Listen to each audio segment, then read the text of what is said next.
¿Está grabando? Ahora Perfecto. sí. Buenísimo.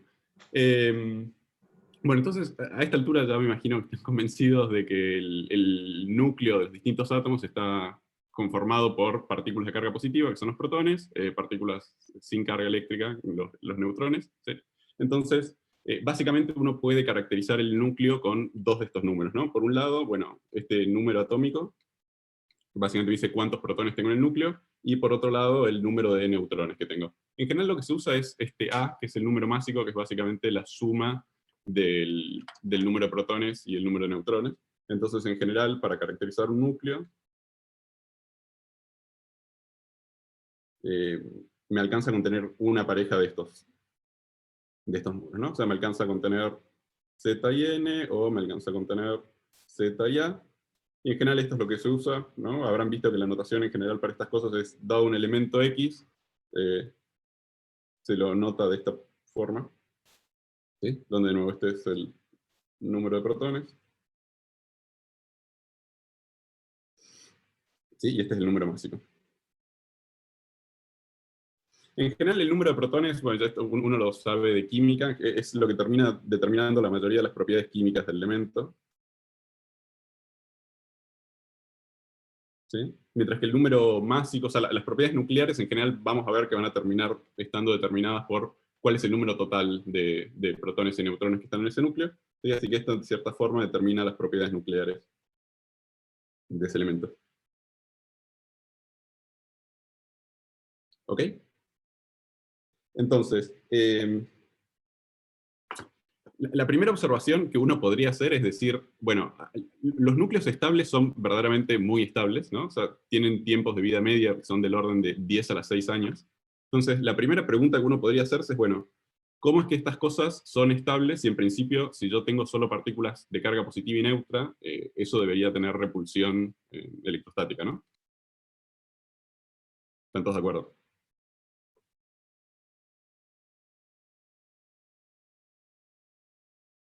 No estoy viendo el chat, pero... Sí, de Ok, sí. acuerdo, de acuerdo. Dale, perfecto. Entonces, en fin, si uno ve que estos núcleos son estables, lo primero que hay que reconocer es el hecho de que tiene que haber una interacción extra, una interacción nuclear, ¿sí? O sea, existe una interacción nuclear,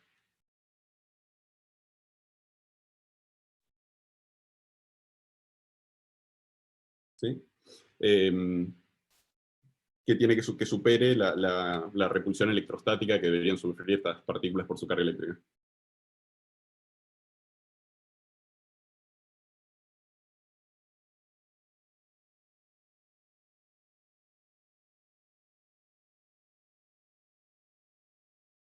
¿Ok? Y esto es lo que en definitiva debería hacer que los núcleos sean tan estables. Entonces, si existe esto, voy a pensar, desde ya voy a hacer el comentario este ahora, antes que me olvide, ¿no? Que la velocidad de la luz es 1, así que hablar de masas o hablar de energías va a ser exactamente lo mismo, ¿sí? Entonces, la gracia de esto es, cuando yo vea la masa vamos a poner, la masa de algún átomo que tenga algún A y un Z, ¿sí? ¿Cuánto debería ser esta cosa? Voy a necesitar que hablen porque esta guía es aburrida, y ya me aburro de... ¿Qué dirían que es la masa de este átomo que tiene número másico A, número atómico Z?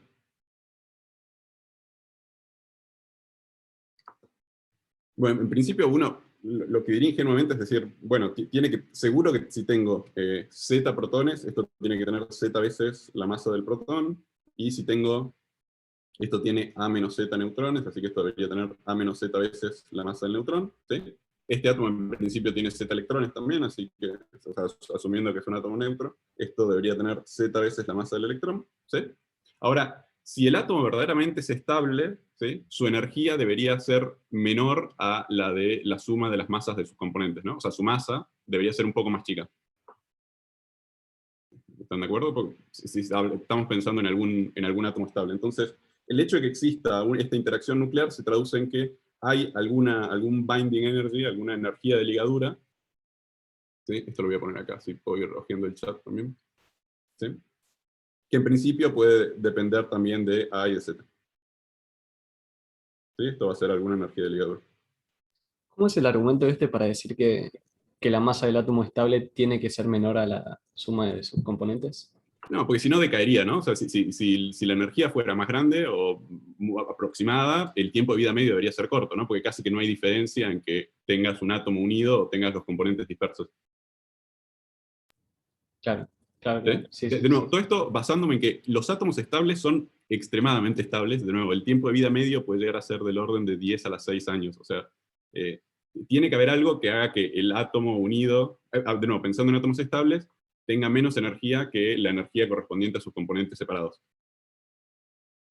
Claro, por eso es estable. Está bien. Exactamente, sí, tal cual. ¿Sí? Bien.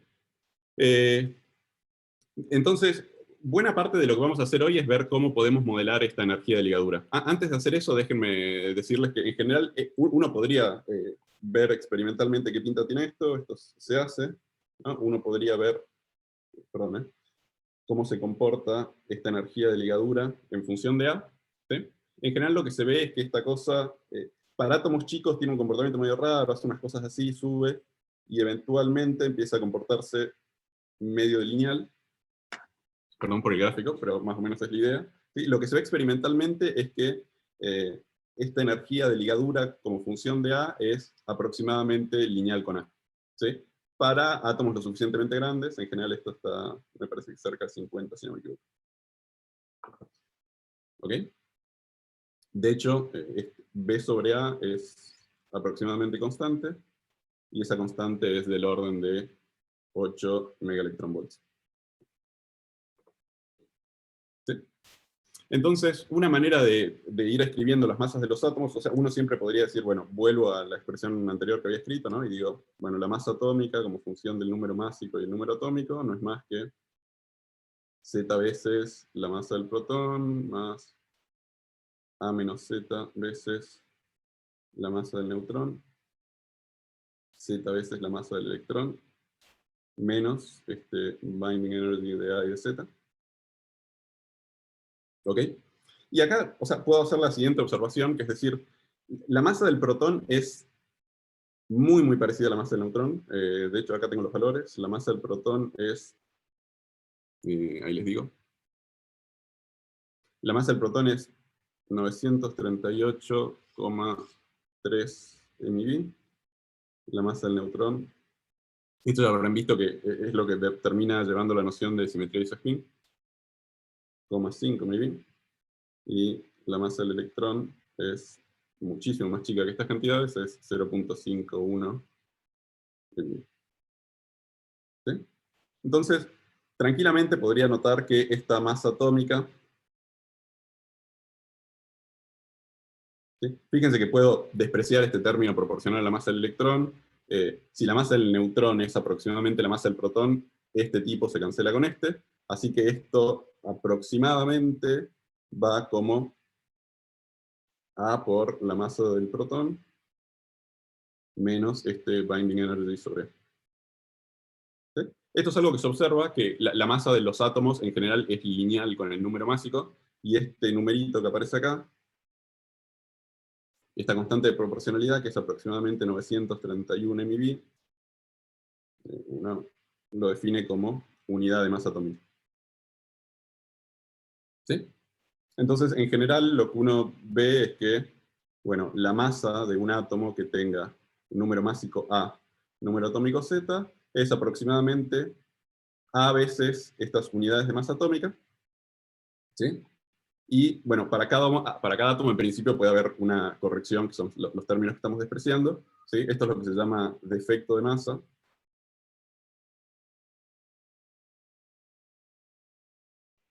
Y es algo que está extremadamente tabulado para casi todos los elementos. ¿Ok? Perfecto. Bien. Párenme. Igual todas estas cosas me imagino que las discutieron. No hay nada conceptualmente muy desafiante igual acá.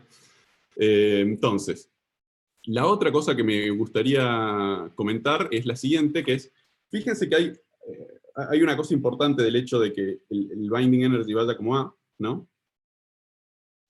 que es que en definitiva eso lleva a que la interacción tenga que ser de corto alcance. ¿Sí? O sea, la interacción fuerte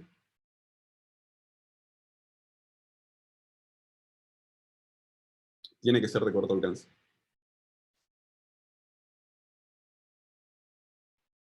¿Por qué? Bueno, básicamente, imagínense que la interacción fuerte, o sea, lo vamos a poner acá, si fuera de largo alcance,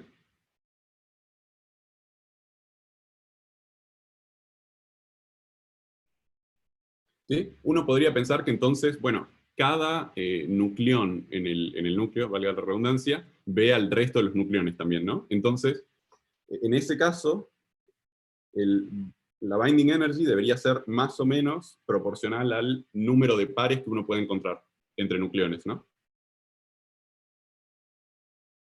¿Están todos de acuerdo con eso? ¿Sí? Y el número de pares de nucleones básicamente tiene que ser proporcional a A por A-1, ¿no? Porque, o sea, uno puede pensar que para cada nucleón tengo los A-1 restantes, hago eso sumado sobre todos y, no sé, me saco la degeneración 2 que probablemente aparezca. ¿Sí? Pero fíjense que en ese caso, o sea, todo esto solamente para decir que si la interacción fuerte fuese verdaderamente largo alcance, debería comportarse como A cuadrado y no lineal en A, que es lo que se observa. ¿Ok? Perfecto. Sí, entonces uno termina diciendo, bueno, la interacción fuerte, evidentemente, sí. Lo que estoy diciendo es, hay una, en algún momento, yo acá mencioné esta cosa, que es que para átomos lo suficientemente grandes, la binding energy que se observa experimentalmente es proporcional al número másico, proporcional a A. ¿Sí? Entonces, lo que estaba diciendo es que eso, como implicancia, tiene que la interacción fuerte no puede ser una interacción de largo alcance, ¿sí? Porque si verdaderamente fuera una interacción de largo alcance, debería ser proporcional al número de pares de nucleones que yo puedo encontrar, porque si es de largo alcance, cada nucleón puede ver al resto de los nucleones, ¿no? No hay ninguna razón para que... O sea, si decae lo suficientemente lento. Ahora, el número de pares de nucleones debería ser proporcional a cuadrado. ¿Sí? Entonces, lo que sea la interacción fuerte, si ese binding energy es proporcional a A, tiene que ser algo de corto alcance. ¿No? Una manera de verlo es que, bueno, para cada nucleón solamente veo uno, eso tendría que ser proporcional a A, por ejemplo. Y todo medio con los dedos, ¿no? Pero, ¿ok? Un comentario más, que es que Eh, esto lo voy a necesitar ahora cuando proponga el modelo semiempírico, pero comentario adicional es que el, el volumen del átomo se observa experimentalmente, vamos a poner acá experimentalmente,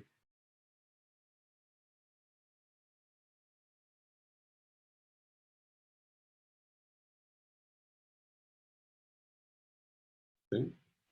Eh, se observa que el volumen del átomo es proporcional a este número másico también. ¿Sí? La manera en la que se ve eso es cuando la gente empezó a hacer los primeros experimentos de scattering sobre núcleos pesados.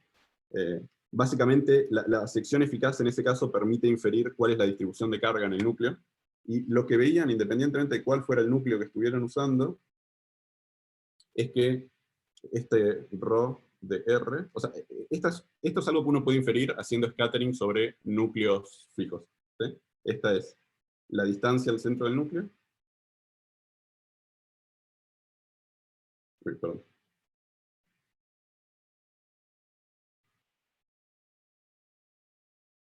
¿Sí? Y esto de acá es la distribución de carga.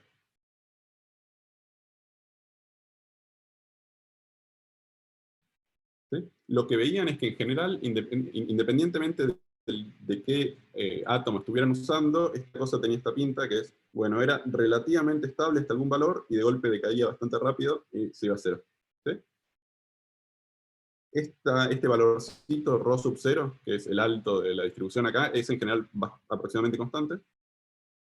¿Sí?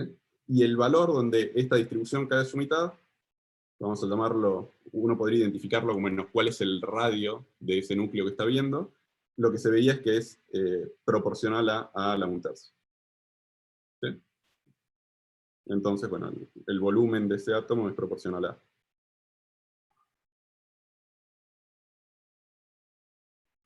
¿Ok? Todas cuestiones generales. Un comentario más es solamente que esto va a ser relevante más adelante, pero bueno. Dada que la mayoría de las propiedades del núcleo dependen de A solamente, uno podría inferir que lo que sea la interacción fuerte no parece distinguir entre neutrones y protones. Entonces, esto lo voy a poner un poco con los dedos porque se va a entender mejor en las próximas guías, pero vamos a poner la interacción fuerte no. Vamos a poner la interacción nuclear.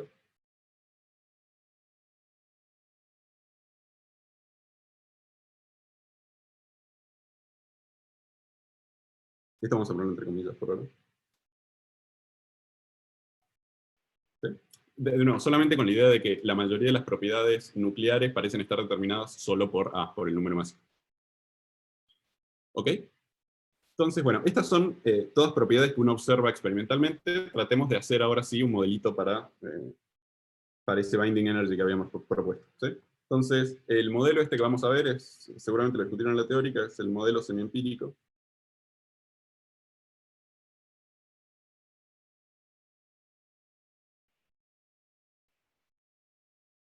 También le dicen modelo de la gota líquida.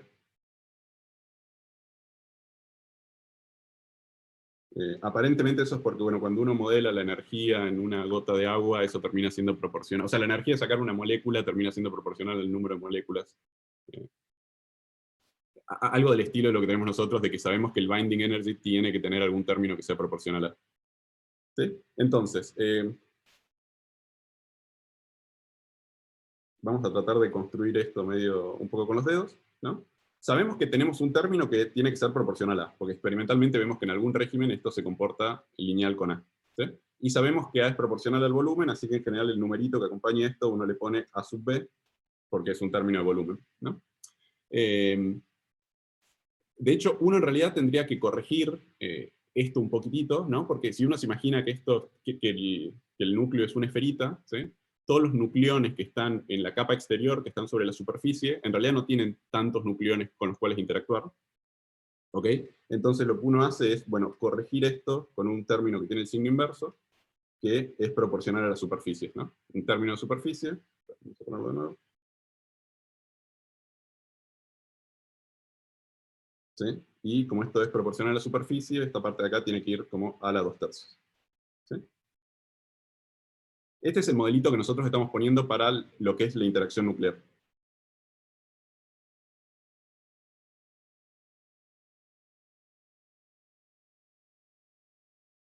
¿Ok? Bueno, ¿qué otras cosas tendrían que entrar en juego en este binding energy? Este es el modelo PAVO, el modelo de la gota líquida para la interacción nuclear. Pero ¿qué otras interacciones, qué otras cosas podrían estar también o deberían ser consideradas en esta energía de ligadura?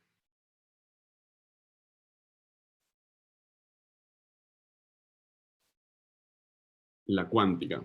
Sí, bueno, hay un término, pero más básico todavía. Bueno, ahora vamos a eso. Me gustaría poner. Es cierto que va a haber un par de términos cuánticos, los voy a poner al último para ir armándolo un poco más prolijo. Pero el primer término que tendría que tener esto es la repulsión electrostática, ¿no? Entre estas partículas. O sea, dijimos que en definitiva el binding va a tener que ser positivo, ¿no? Pero acá tendría que haber algún término que sea de la pinta, bueno, eh, algo negativo, ¿no? Porque si hay mucha interacción de Coulomb, este binding tiene que ser más chico. Y la interacción de Coulomb debería ser proporcional a la carga al cuadrado sobre el radio, ¿no? Así que esto tendría que ser proporcional a z cuadrado, y el radio dijimos que va como a la 1/3. ¿Sí? Esta es la repulsión coulombiana.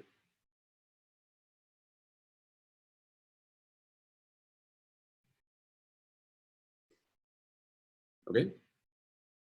¿Qué otra cosa? Bueno, por ahí dijeron la cuántica. El primer término que uno pone de origen cuántico es este término que se llama cinético, ¿sí? Vamos a ponerlo así. Es, que básicamente va, bueno, esto lo voy a escribir como 2z menos a al cuadrado sobre a. ¿Sí? Fíjense que toda esta cosa de acá, 2z menos a, es lo mismo que decir el número de neutrones menos el número de protones. ¿Sí? Entonces, fíjense que este término penaliza de alguna manera que el número de neutrones sea distinto al número de protones. ¿Sí? Entonces, ¿por qué es cinético esto? ¿A alguien se le ocurre? o mejor dicho, ¿por qué no les gustaría, por qué estaría mal tener muchos más neutrones que protones?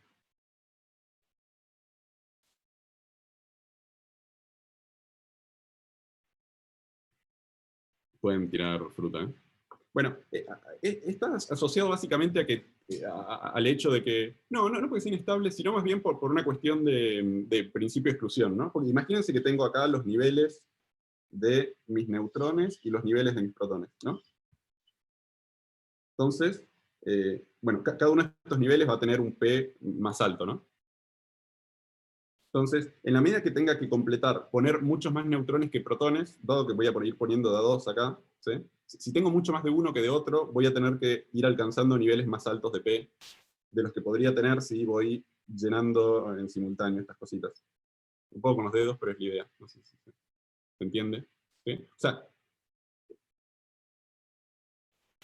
distribuyendo en estados de neutrones y de protón, evito llegar a estados de impulso más altos, entonces puedo tener menos energía cinética de cierta manera. Este es el término estadístico del que hablaba Rodolfo en la teórica, que es más probable o es más estable encontrar, tener esta distribución de neutrones y protones en estos estados que llenar todos los niveles más Sí, es eso. de No energía sé más cómo lo alta con llamó Rodolfo, neutrones. sinceramente, pero es exactamente eso. Que energéticamente es conveniente ir llenando en simultáneo los números los estados de neutrón y de protón que llenar mucho de uno. Bueno, el último término está asociado al acoplamiento de spin. En general, hay muchas maneras de parametrizarlo. Entiendo que la más usual es ponerlo así, como a la menos un medio, ¿sí? Donde este delta de acá está dado de la siguiente manera. Delta vale alguna cantidad, si acá vamos a poner número de protones, número de neutrones, ¿sí?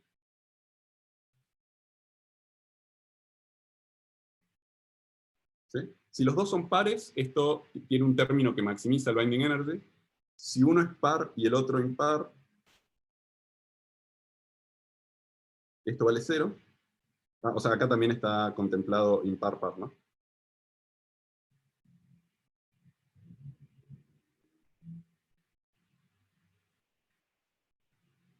¿Sí? Y penaliza el hecho de tener cosas que tengan números impares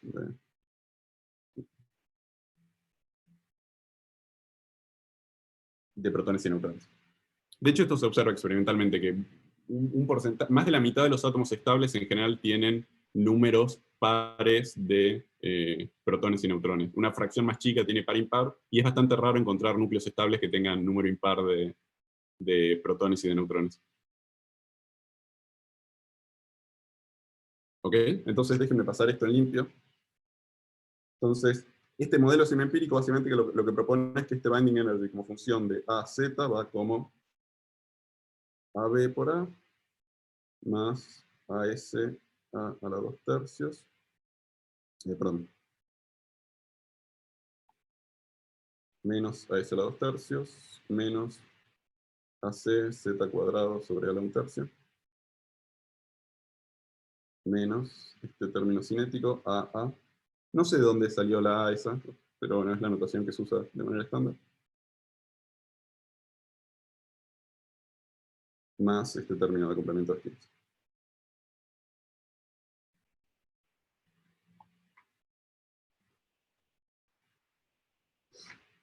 ¿Ok? Hasta acá nada muy... Esto es todo bastante con los dedos.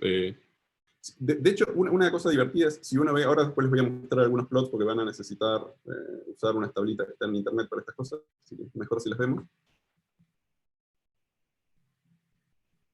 De hecho, uno podría graficar, bueno, los átomos conocidos como función de su número de neutrones y su número de protones, ¿sí? Lo que dijimos es que tenemos un término que en general hace que estas cosas quieran ir como Z igual a N, ¿sí? Experimentalmente lo que se ve es que para átomos más chicos esto sigue bastante bien este modelo, como acá están los átomos estables. A medida que uno va avanzando, empieza a ganar la repulsión de Coulomb, ¿no? O sea, uno pone sumar infinita carga positiva, eso se empieza a volver inestable, entonces los átomos estables medio que empiezan a curvarse y empiezan a hacer una cosa. ¿Sí? De hecho, esto es una nube, ¿no? de átomos, hay átomos por todos lados acá. Vamos a ver cómo en definitiva después estas cosas decaen a los estables.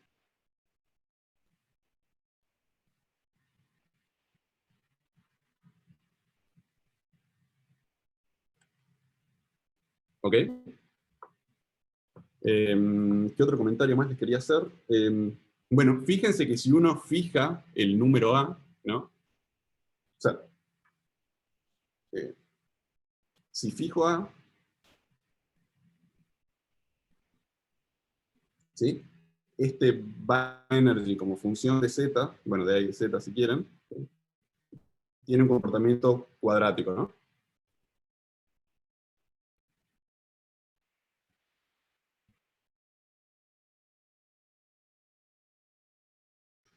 O sea, si uno plotea qué pinta tiene esto,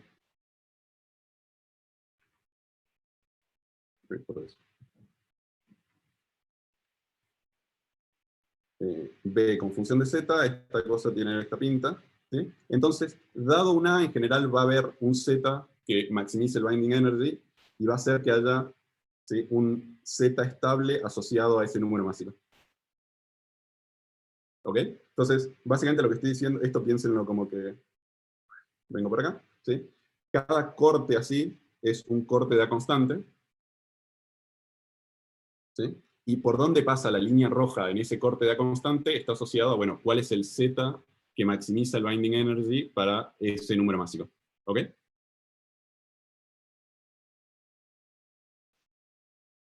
Buenísimo. No necesariamente tiene que haber uno. De hecho, ahora que veamos este gráfico, el plot este, en más detalle, vamos a ver que pueden haber más de un átomo superpuestos acá. Por ejemplo, puede haber dos. O sea, esto, de nuevo, esto es una nube de puntos, ¿sí? Y eso está asociado a este término de acoplamiento de spin, ¿sí?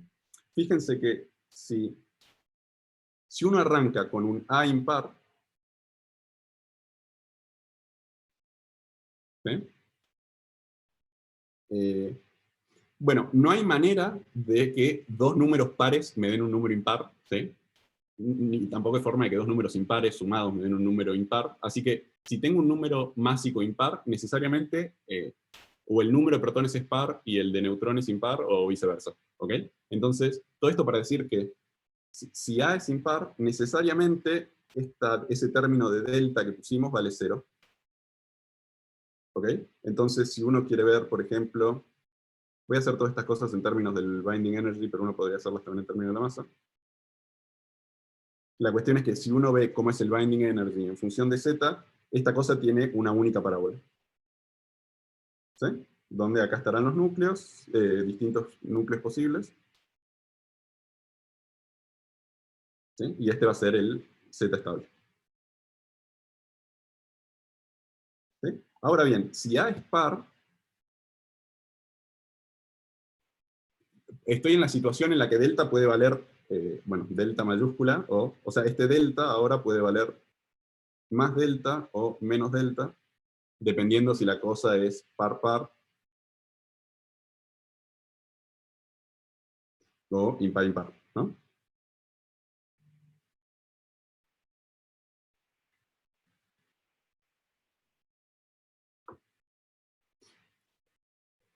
¿Sí? Entonces, fíjense que en ese caso,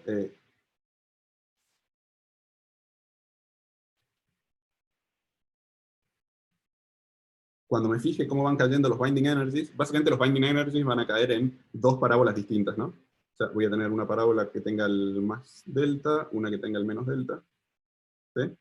Y los átomos van a ir cayendo, bueno, 1, 1, 1, 1, 1, 1, ¿sí? Entonces fíjense que casos con A impar necesariamente van a tener un único núcleo estable.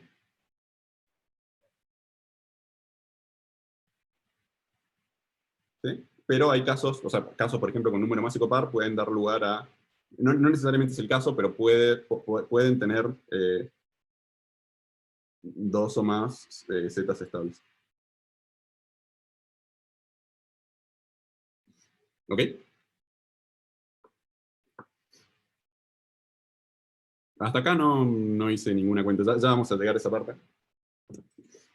Van a ver que la parte de cuentas igual es sumamente sencilla. Me queda dar un par de nociones más, como para que podamos hacer las cositas. Y la idea es, bueno, ¿cómo es que un núcleo pasa de estar en algún estado inestable a algún estado estable? Bueno, hay varios mecanismos de transición. Así que vamos a hacer. ¿Sí?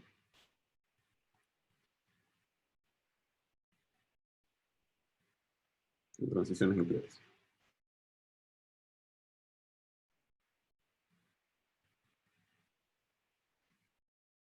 ¿Sí? Entonces, bueno, hay varios mecanismos estándar por los cuales un núcleo puede decaer en algún otro más estable. ¿Sí? Los principales son,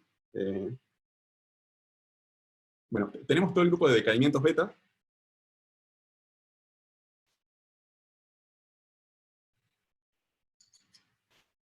¿Sí?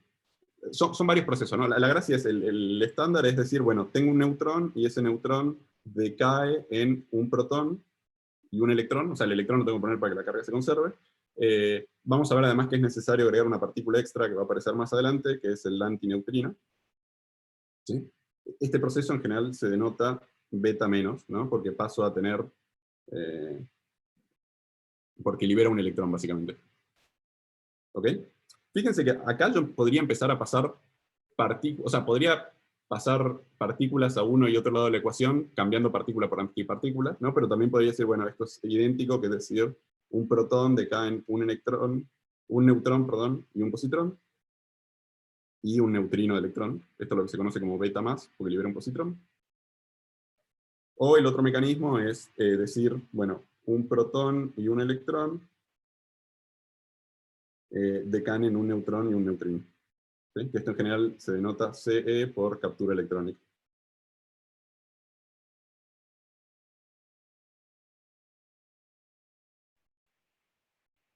¿Sí? Fíjense que como todas estas interacciones, en definitiva lo que hacen es cambiar protones con neutrones, ninguna me cambia el número másico del núcleo, ¿no? Entonces, si arranqué con algún número másico A, después de cualquier decaimiento tipo beta, voy a seguir teniendo el mismo número másico. ¿Sí? Así que todas estas interacciones mantienen a constante. ¿Sí? Eso es fácil verlo porque imagínense que, por ejemplo, tenemos algún átomo que sea de la pinta, no sé, ZA, ¿no? Y esto decae vía beta menos. ¿Sí? ¿Qué pinta tiene el elemento primado, el núcleo primado al que decae? O sea, ¿cuáles son sus números másico y atómico?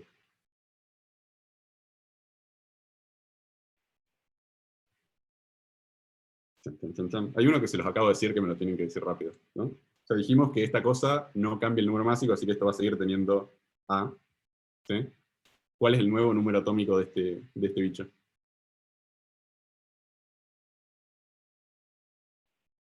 Z más 1, ¿no? Pues justamente uno de los neutrones pasó a ser un protón, así que si bien A es constante, ahora esta cosa tiene Z más 1. ¿Sí? Bueno, más un antineutrino, pero vamos a olvidar. De la misma manera uno podría hacer los otros, ¿no? O sea, si uno arranca con Z, A, y decae vía un beta más, bueno, esto pasará al un otro X', que va a ser de la pinta A, en este caso es fácil ver que va a ser Z menos 1, ¿no? Exactamente al revés que el anterior, más un neutrino, y si arranco con algún X, Z, A, y esta cosa hace una captura electrónica, ¿a qué va? Bueno, el A lo tenemos seguro.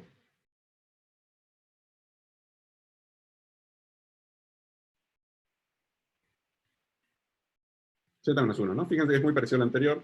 ¿Sí? La única diferencia es que esto ahora, ¿cómo se llama?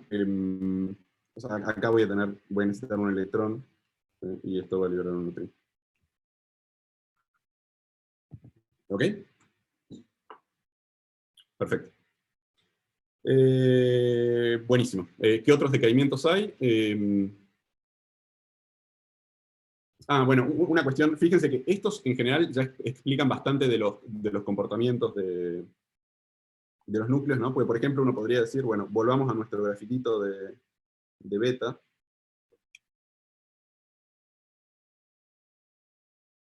De nuevo, estoy haciendo beta, o hagamos la masa si quieren. No, hagamos beta. Beta de A, Z, con alguna constante, ¿sí? Como función de Z. Y entonces lo que habíamos dicho es, bueno, pensemos en este caso sencillo en el que acá está el Z estable. Bueno, si estoy en algún núcleo que tiene este número másico A, pero tiene bastantes más protones, ¿cómo voy al estable? O sea, estoy por acá, por ejemplo, ¿sí? ¿Cómo terminan decayendo estos estados en el que en principio debería ser el más estable para ese número máximo?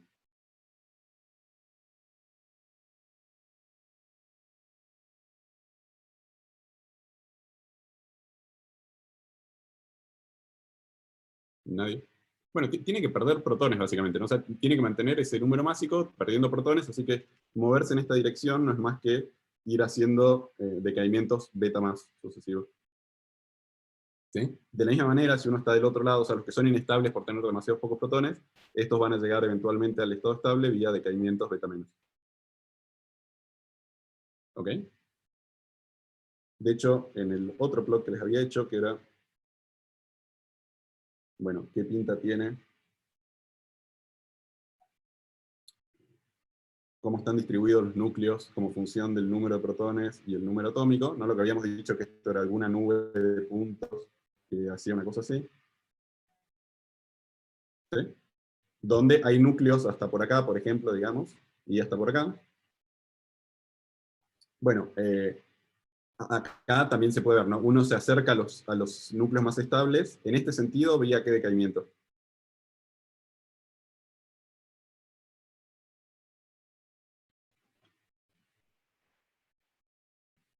Beta menos, me dicen. No, fíjate que te tiene que bajar el número de Z, ¿no? Porque querés acercarte, así que tiene que ser, de este lado es beta más. ¿Sí? O captura electrónica también podría ser, ¿no? Algún proceso que te baje el número de protones. De este lado va a ser beta menos. ¿Ok? Eh, bueno, el otro decaimiento, pero que en general va a tomar lugar en núcleos muchísimo más pesados, es lo que se conoce como decaimiento. Todos esos, los anteriores eran decaimientos beta,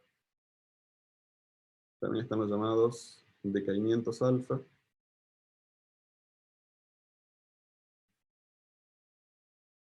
¿Sí? Que básicamente la idea es liberar un átomo de...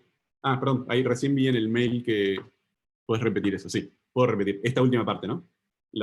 Esta de acá. No, lo que digo es, de nuevo, el plot de la izquierda o el de la... Bueno, ambos, no importa. Lo que dije es, mostramos que dado una constante hay un Z que maximiza el binding energy, o minimiza la masa, si querés, que debería corresponder al Z más estable para ese número másico. Entonces lo que estaba diciendo es, bueno, ¿cuáles son los mecanismos por los que otros núcleos menos estables que tienen el mismo A van a parar a ese, que es el estable? Bueno, si estás de este lado, de nuevo, ¿sí? Fíjate que estos son átomos que tienen zetas, o sea, tienen más protones de los que deberían tener, lo que debería tener el núcleo más estable posible para ese A. ¿Sí? Entonces, el mecanismo, el decaimiento que en principio me lleva al estado estable, tiene que involucrar perder protones. ¿Sí? Así que puede ser decaimiento beta más. Fíjate que el beta más es este, ¿no? Es que un protón te dé un neutrón y un positrón. ¿Sí? O también acá podría poner capturas electrónicas. ¿Sí? Cosas que en definitiva bajen el número atómico de mi núcleo y me aumenten el número másico, y me dejen igual el número másico. Ahora, del otro lado, la situación es la inversa, ¿no? O sea, tengo demasiados pocos protones para lo que debería ser el estado más estable, dado ese A. Bueno, el decaimiento que me lleva al estado estable es justamente aquel que hace que neutrones decaigan en protones, que son betas menos, ¿no? ¿Mejor? ¿Peor? ¿Igual? Okay. Bien, entonces, decaimientos, esto se los dejo ahí si quieren ir copiando. Párenme si quieren copiar, ¿no? Porque sí, está perfecto. Les dejo un cachito más arriba. Como en el pizarrón en general uno tiene más flexibilidad con estas cosas. Pero, eh, bueno, lo que les decía, otro de los decaimientos posibles es los decaimientos alfa, donde en general una partícula alfa denota simplemente un átomo de, un núcleo de helio, ¿no? O sea, la partícula alfa es el núcleo de helio, o sea que es helio 2 con 2 neutrones, así que el número másico es 4. ¿Ok? Entonces, fíjense que decaimientos de este tipo, si uno arranca con algún X, Z, A, y decae vía un decaimiento alfa, ¿a qué X' va a parar esto?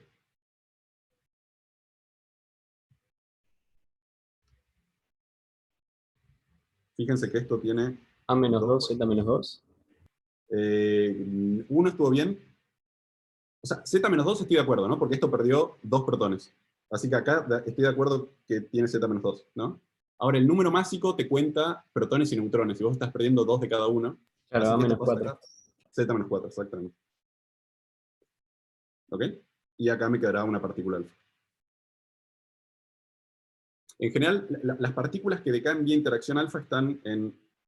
Voy a mejorar un poquitito este plot anterior. Voy a volver a hacer este mapa de núcleos en función del número de protones y neutrones.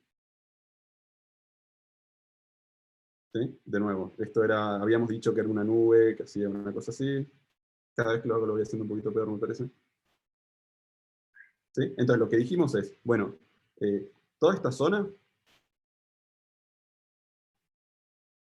de acá es vía decaimientos beta más o captura electrónica. ¿Sí? Los decaimientos usuales. Bueno, todos los que están en esta zona de acá, en general decaen vía decaimientos beta menos. Los que decaen por decaimiento alfa en general son partículas extremadamente pesadas, o sea, tienen muchos neutrones. Uno piensa uranio, plutonio, cosas que tienen 236 de número, 230 y pico de número másico. ¿Sí? Y en general están por esta zona de acá. ¿Sí? Estas son las que en general decaen con decaimientos tipo alfa. Como para hacerse una idea más o menos cuáles son los procesos que... ¿Sí? De hecho, fíjense que eventualmente dejan de haber, o sea, uno no puede subir indefinidamente en el número de... O sea, si estos puntitos negros representan los núcleos estables, esto se corta en algún n que está ahí de nuevo, alrededor de los 200, me parece. ¿Sí? Uno no sube mucho más porque, de nuevo, el decaimiento alfa lo que haría es tirarte de nuevo para atrás. ¿Sí? Y uno después haría otro decaimiento beta y volvería a los estables. A los estables más pesados posibles, pero bueno.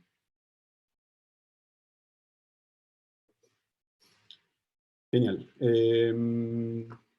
¿Qué más? ¿Qué más les quería contar? Bueno, creo que con esto podemos hacer un par de problemitas. ¿Sí? Entonces, déjenme que busque acá la guía, a ver qué... Podemos hacer el problema 3, que me parece que es el más completo de todos.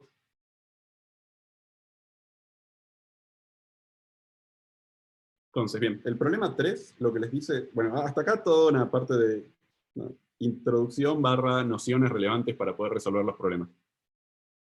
¿Sí? Vamos a hacer ahora sí. Problema 3.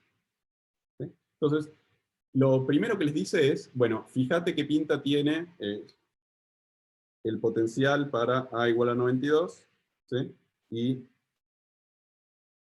nos pide además que busquemos, bueno, cuál es el Z estable asociado. ¿Ok? Entonces, déjenme, voy a dejarles de compartir un segundo, voy a cambiar. Ahí vuelvo, ¿eh?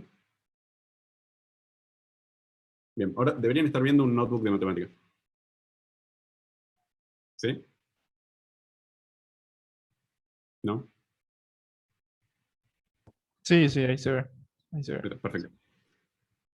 Bien, nada, para no hacer estas cuentas que son un espanto a manopla, porque creo que no ninguno aprende nada, lo podría haber hecho en Python. Me di cuenta tarde de que hubiera sido quizás un poquito más instructivo, pero capaz para ver las expresiones y demás, matemática es un poco más claro. Entonces, es un notebook súper sencillo. Básicamente lo primero que hace es cargar todos los valores de las constantes que están en la segunda hoja de la guía, se la descargan. ¿Sí?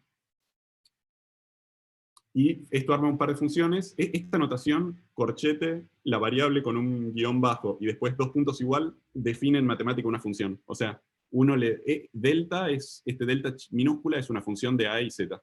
¿Sí? Uno le da dos números, por ejemplo, qué sé yo, uranio 2, bueno, uranio justo no sé cuál, no me acuerdo cuál es, carbono, por ejemplo, pensemos 12,6, ¿sí? Y esto te dice, bueno, cuál es el delta asociado a ese. Y con eso construye un par de cositas. Uy, perdón. Delta básicamente es una función condicional que lo que te dice es, bueno, si el número de protones, el número de neutrones y el de protones son par, entonces esto vale delta. Si son si son impares los dos, vale menos delta, caso contrario vale cero. ¿Sí? Eso lo usa después para definir el binding energy del modelo semiempírico que hicimos. ¿Sí? Fíjense que todas las constantes anteriores ya están definidas, y con eso define la masa. Ahora esta función delta no tiene sentido porque es una cosa que uno ve experimentalmente. ¿Sí? Entonces lo que nos pide el problema es, bueno, primero que busquemos cuál es el Z más estable para A igual a 92. Fíjense que de entrada, bueno, uno ya ahora están viendo el plot, así que no tiene nada de sorpresa, pero uno podría haberse preguntado, bueno, ¿este caso corresponde al de las dos parábolas o al de una única parábola? Bueno, dijimos que A par da lugar a ambas parábolas, ¿no? Esto lo que hace este Z estable M es simplemente derivar la expresión de la masa, igualarla a cero y fijar cuál es el Z correspondiente. O sea, esto busca cuál es el Z más estable minimizando la masa, y esta cosa de acá hace exactamente lo mismo, buscar cuál es el Z más estable, pero maximizando el binding energy. ¿Sí? Vamos a ver que, o sea, lo que les quería mostrar es que esta cosa, estos Z estable B, para un número mágico 92, Z estable M, también para un número mágico 92, dan muy parecidas, y eso es porque si se fijan las expresiones, la única diferencia entre minimizar la masa o maximizar el binding energy es un término adicional que va como la masa del protón menos la masa del neutrón. Entonces, fíjense que esto nos predice que, bueno, el Z más estable corresponde a 40 aproximadamente. Ahora vamos a ver qué átomo es. Bueno, y la otra cosa que les pedí el ejercicio es plotear esto en un intervalo. Esto con cualquier programita es fácil. Acá ya tenía definidas las funciones. Quería mostrarles simplemente que efectivamente la función esta, delta, toma los valores, solamente funciona si uno le da enteros, si no a cero siempre. ¿Sí? Entonces fíjense que efectivamente cuando el número másico es par, uno tiene puntos que van cayendo en dos parábolas separadas. ¿Sí? Se puede ver viendo el binding energy, que es este plot de arriba, o viendo la masa. ¿Sí? En ambos casos el valor que minimiza la masa es 40, el que maximiza el binding energy, 40 también. Uno podría chequear, esta era la otra cosa que les quería mostrar, de hecho lo vamos a necesitar usar bastante, así que voy a dejar de compartir de nuevo. Ahora igual después les mando este notebook, ¿sí? Pero bueno, uno podría chequear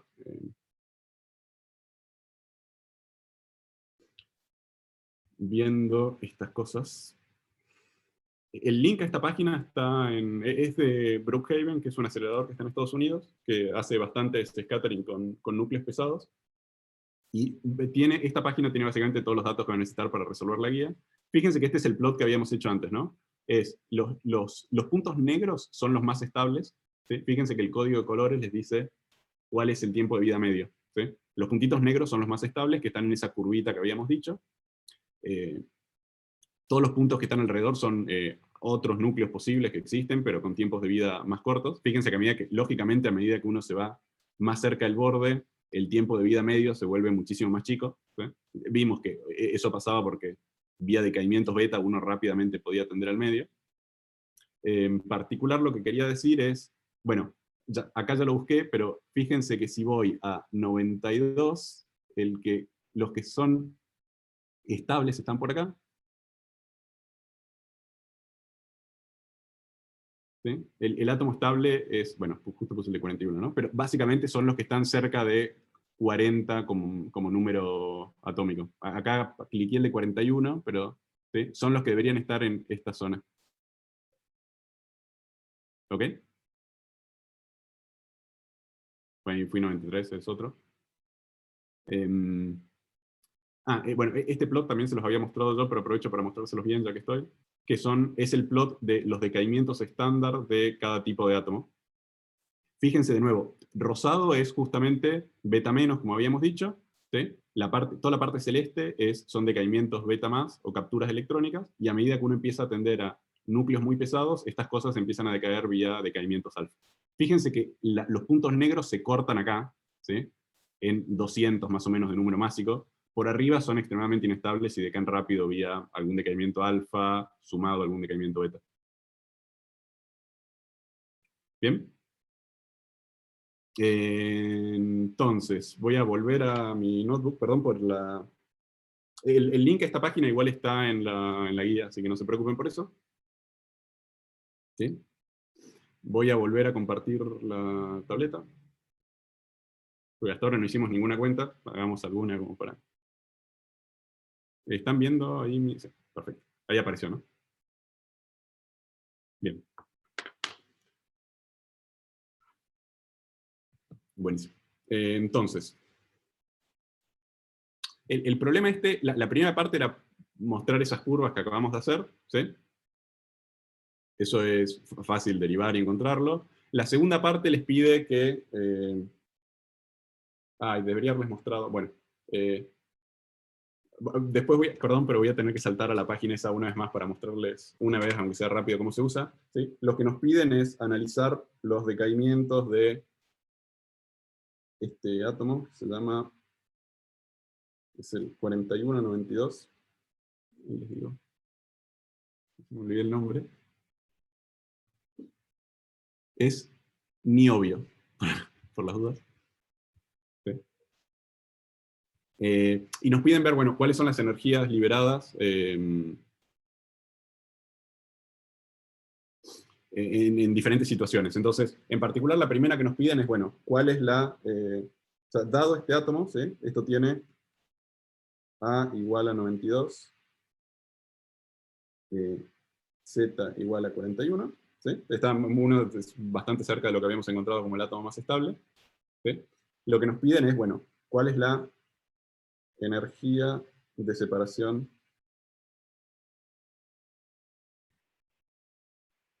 de P. ¿Sí? O sea, básicamente lo que nos están pidiendo es, bueno, dado, uno arranca con este niobio 4192, ¿sí? ¿Cuál es la energía que tengo que entregarle? O si es espontánea, bueno, ¿cuál es la energía que libera para que esto dé algún otro átomo y un protón? ¿Sí? Entonces, primera pregunta, ¿qué números cuánticos, o sea, cuáles son los números atómicos, nucleares que determinan esta cosa, este X, perdón.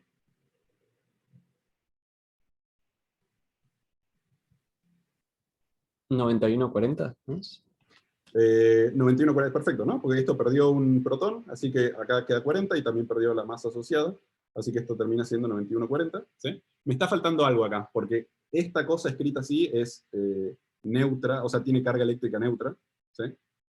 Así que en todo caso, el átomo original le está sobrando un electrón que tendría que estar acá. ¿No? Si no, esta cosa sería cargada negativamente.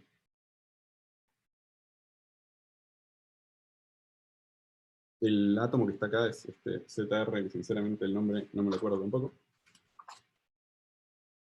Bien, bueno, entonces tratemos de calcular la energía la energía que necesitamos para separar un protón, ¿no? Entonces, ¿cómo calcularían eso? De manera sencilla.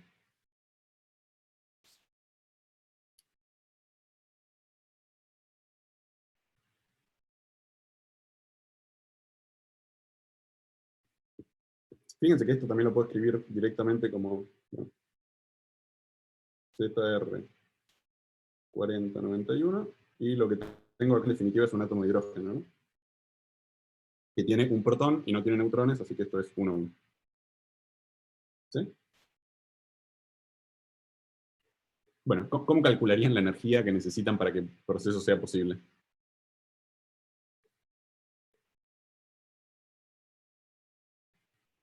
Bueno, una opción fácil es decir, bueno, me fijo qué energía tiene el estado final, me fijo qué energía tenía el estado inicial, y lo que me falta es lo que le tengo que dar para romper, para poder separar ese protón, ¿no? intuitivamente. Entonces, o sea, este Q es la energía que necesito para poder pasar del estado inicial al final, así que esto tiene que ser la energía del estado final menos la energía del estado inicial, ¿no? Entonces, ¿cuál es la energía del estado final?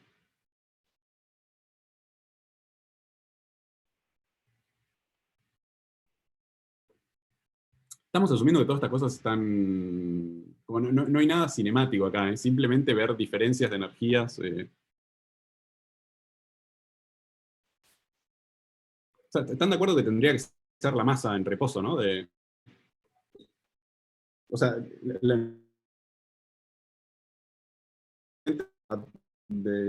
este átomo que tiene 91 de masa 40 de número atómico, ¿sí?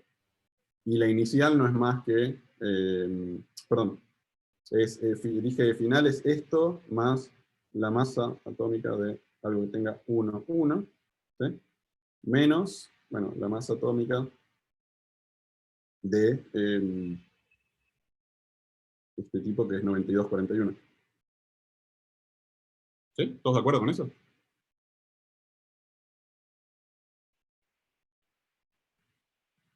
¿No? ¿No están de acuerdo? ¿Por qué acá no estamos considerando la cinemática del problema? O sea, por ejemplo, en toda la guía anterior sí la consideramos la energía Sí, del problema cinemático y ahora no. es una buena pregunta, ¿por qué lo estamos haciendo en reposo? Me imagino que no debería ser relevante, como, a ver, porque uno puede despreciar, como si son cosas lo suficientemente pesadas, probablemente no, tendría que hacer la cuenta, pero me parece que si son átomos lo suficientemente pesados no debería haber mucha diferencia eh,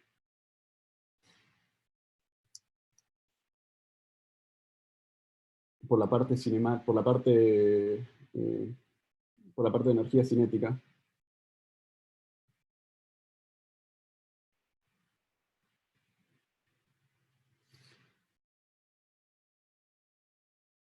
No se puede chequear igual, pero estoy bastante seguro que dadas cosas suficientemente pesadas, o sea, que si decaen a algo que tenga casi la misma masa, la masa disponible para transformarse en energía cinética no debería ser demasiada diferencia respecto de el resto de las escalas involucradas. No sé si responde un poco. Ok, o sea, como que la masa en reposo es mucho mayor que la Sí, sí, energía sí, que eso seguro, sí, puedas... sí, sí. Pero de nuevo, podría pasar que esto decaiga a cosas mucho más livianas y ahí no me queda claro si uno podría despreciar la parte cinemática. Pero digo, dada que la diferencia en principio, o sea, hmm, entonces tendría que chequearlo. Por lo pronto hagamos como que estas cosas van a estar en reposo en estado final. Está bien, no hay drama. Sé que es poco convincente. Entonces, bueno, acá claramente hay cosas que ya podemos ir simplificando, ¿no? Porque tenemos todas estas masas atómicas. Fíjense que cada una de estas masas atómicas habíamos dicho que la podíamos escribir como, bueno, lo que sea su A, ¿sí? El A de este elemento en términos de unidades de masa atómica, más algún delta. ¿Recuerdan eso? ¿Sí? Entonces, dado que, fíjense que el balance de partículas es correcto, así que todos los términos asociados a unidades de masa atómica acá se me van a terminar cancelando, ¿no? Porque tengo 91 masas atómicas o sea, 91 masas atómicas más, acá, más una masa atómica, menos 92 masas atómicas, todos esos términos se van a terminar yendo. Entonces, los únicos términos que sobrevivan para ver cuál es el balance de energías van a ser estos defectos de masa, ¿no? Entonces, lo que sea la energía necesaria, en definitiva, se puede escribir en términos de, bueno, cuál es el defecto de masa de este átomo con 91 de número más o 40, más el defecto de masa de 1, 1, menos el defecto de masa de este tipo que es 92, 41. ¿Ok? Eh, estos cositos están tabulados, ahora si quieren los buscamos. Les muestro, o sea, si cliquean en el elemento correspondiente en el plot que les mostré antes en la página de la guía, están los valores de estas cosas. Si quieren ahora se los doy nomás. Entonces, es este tipo de acá. Busquemos uno por las dudas. Este tipo es 86,45 MeV. ¿Sí? Si quisiera buscar cuál es el de este tipo de acá, pusieron algo en el chat, no. Déjenme que les muestro un segundito. Perdón por debería haberlo hecho antes a esto, pero yo aprovecho y se los muestro.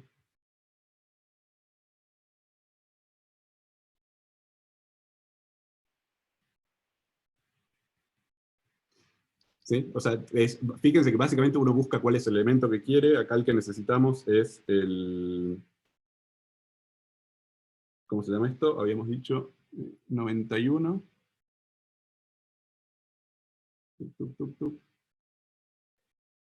No, acá. Este. 91 ZR. ¿Sí? Fíjense que acá está tabulado cuál es el valor del defecto de masa de esta cosa. ¿Sí? Es menos 87, 89, 55. Vuelvo acá, perdón, última vez.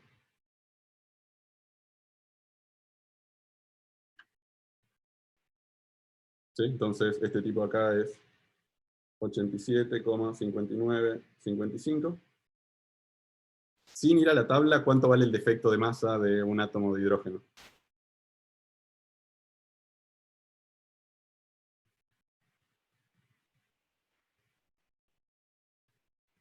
Ese se calcula fácil, ¿no? Porque este es la masa del protón menos la masa del electrón.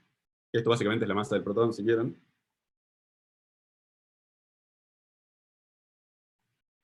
Menos este delta tiene que ser igual a una unidad de masa atómica, ¿no? Así que básicamente es la diferencia entre, si quieren, es la diferencia entre los 9,38 MeV de la masa del protón y los 9,31 de las unidades de masas atómicas. ¿Sí? Así que esto es aproximadamente 7 MeV. ¿Sí? Ahora que les mando el programita, pueden probar recalcular estas cosas usando el modelo semiempírico. Tengan cuidado que el modelo semiempírico anda bien si el número másico es lo suficientemente grande, ¿no? O sea, si quisieran calcular este Q semiempíricamente, ¿sí? O sea, pueden calcular cuál es, por ejemplo, fíjense, en este caso lo que les va a quedar son los binding energies, ¿no? O sea, el binding de 9140 más el binding 11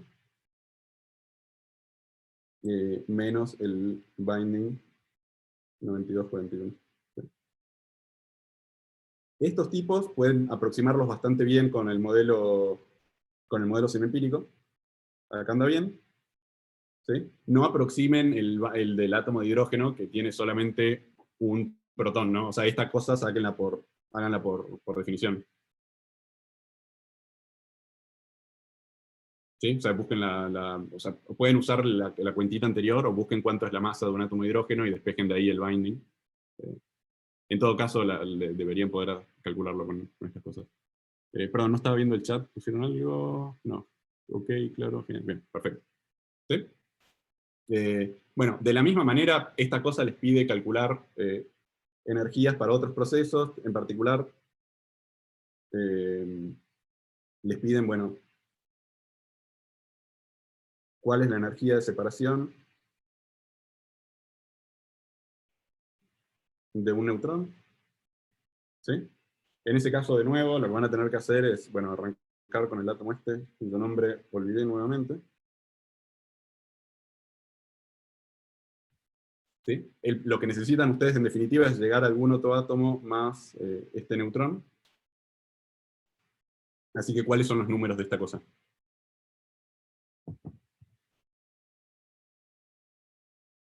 Bueno, el número atómico quedó igual, ¿no? Porque no perdió ningún protón. ¿Sí? El número másico bajó en 1 porque perdió un neutrón. ¿Sí? Y estamos, básicamente. Como este es todavía más fácil. ¿Sí? Así que de nuevo pueden hacer, bueno, si quieren ver cuál es la energía necesaria en este caso, de nuevo lo que les va a terminar quedando es el defecto de masa asociado a este 9241, menos el defecto de masa asociado a 9141, menos el defecto de masa asociado a un 0,1 ahora, ¿no? Perdón, estoy poniendo 1,0. ¿Ok? Todas las cuentitas que les piden el resto de la guía son del estilo. De hecho, si no me equivoco, en el problema 5 van a tener que hacer exactamente lo mismo. El problema 5 también les pide calcular energía. Déjenme que hago un par de comentarios nada más. ¿Sí? El problema 5 les dice, bueno, calculá cuál es la energía liberada cuando un átomo, o sea, hay algún átomo que decae vía un decaimiento beta menos a un átomo de uranio 236. ¿Sí? Que esto es, el uranio es 92, número atómico, 236. ¿Sí? Entonces, ¿qué es lo que harían acá?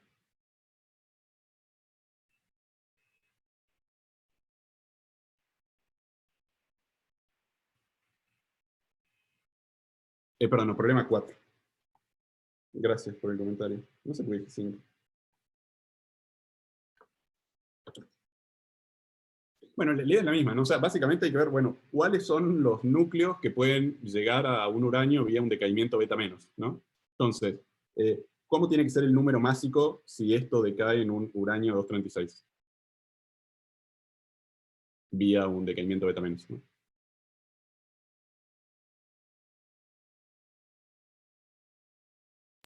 Tiene que ser uno más, ¿no? No, dijimos, acuérdense que todos los decaimientos beta dejan exactamente igual el número másico, ¿no? Porque el decaimiento beta menos es, bueno, un neutrón que pasó decayó en un protón más un electrón más un antineutrino de electrón. ¿Sí? Entonces, recuerden eso, todos los decaimientos beta no cambian el número másico, así que esta cosa de acá tiene que seguir siendo 236.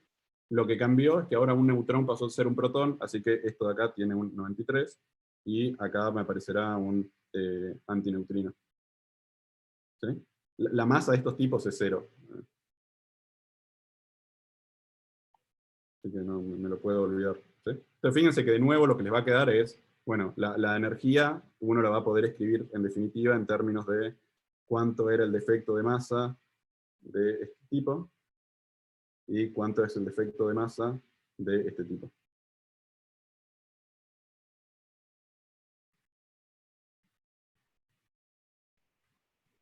¿Ok? No, alguien ahí puso un protón menos, es un protón más, ¿no? Porque justamente esto... no, perdón. Sí, esto es exactamente, ¿no? Metí la pata yo. O sea, esto perdió un neutrón y dio lugar a un protón. Así que lo que estaba acá tiene que tener un protón menos. Gracias por el comentario, perdón. O sea, eso hubiera sido con un beta más en todo caso, ¿no? Así que esto es 91, así que acá, vamos a hacerlo bien.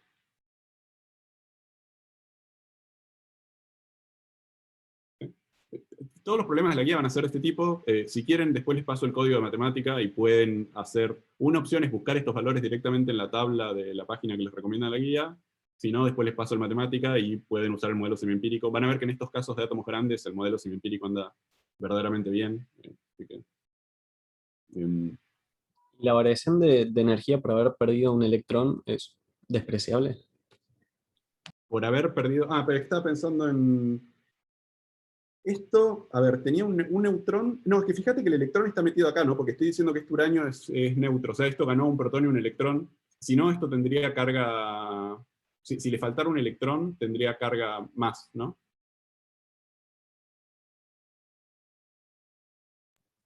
Claro, sí. Este de acá tenía 91 electrones, ¿sí? Pero este tipo de acá tiene 92 electrones, así que no es que estoy obviando el electrón. Estoy diciendo que este uranio es el uranio neutro. Claro, perfecto. O sea, lo único extra es este antineutrino, que de verdad tiene masa cero, así que este sí es especial. Bueno, fíjense, la guía tiene solo 4 problemas y todas las cuentas involucradas son de este tipo. O hacen el modelo semiempírico una vez y van buscando los numeritos, o los buscan en la tabla, como no hay verdaderamente mucho más detrás para contar respecto de los problemas. Voy a dejar de compartir acá, si tienen alguna duda, igual pregunten. Dejo de compartir y... tenía la cámara prendida, ok. No sé, ¿alguna duda de lo que...?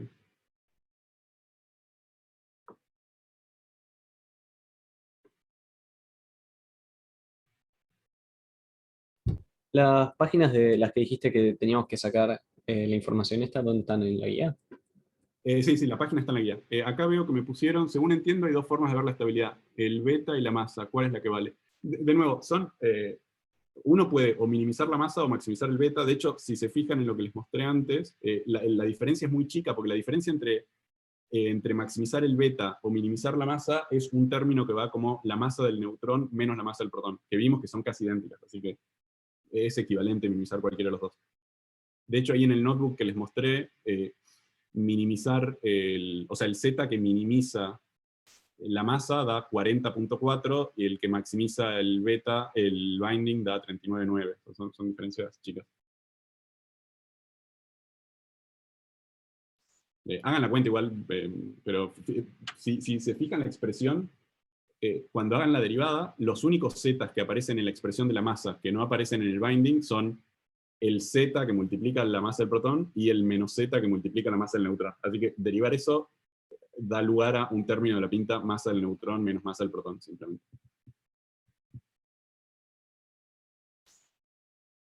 Por eso termina siendo lo mismo. Está muy bien la pregunta igual.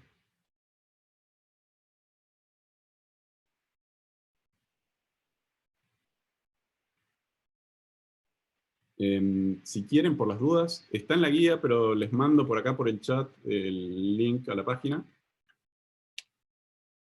Fíjense que ahí tienen varias opciones. Arriba tienen la vida media, los modos de decaimiento, las energías de los estados excitados. Está bastante claro en general.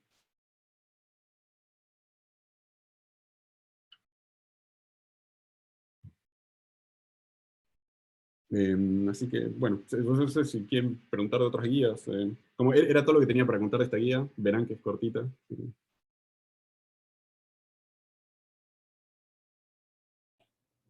Una pregunta no sobre estos temas, sino un poco más sobre la materia de cuándo van a subir las clases viejas al campus.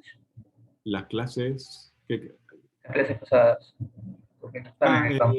No sé, ahora coordino con Matías y las subimos.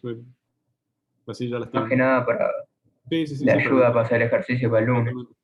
Sí. ¿De subir qué cosa? ¿Cómo? ¿De subir qué cosa? Las guías las guías del lunes y el miércoles. ¿Las guías? Las guías, Las clases. Las clases el lunes y el miércoles ya están Las subidas. notas.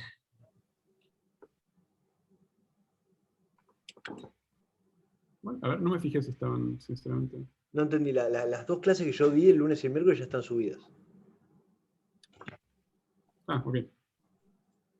No. A mí, ¿en dónde? ¿En el campus? Sí. Sí.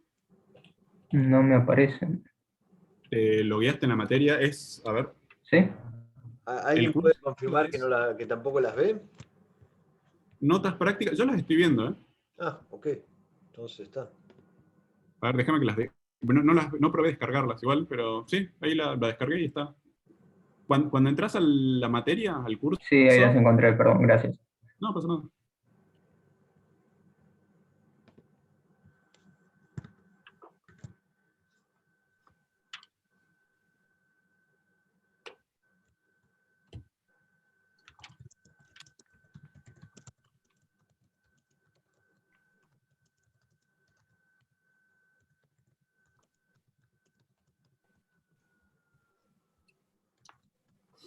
Ok. Por las dudas. Estás grabando, Matías, todavía. Capaz querés cortar. ¿Querés que apague para...? ¿Cómo? ¿Querés que apague por si alguno quería preguntar? Sí, no, yo por eso, o si quieren preguntar.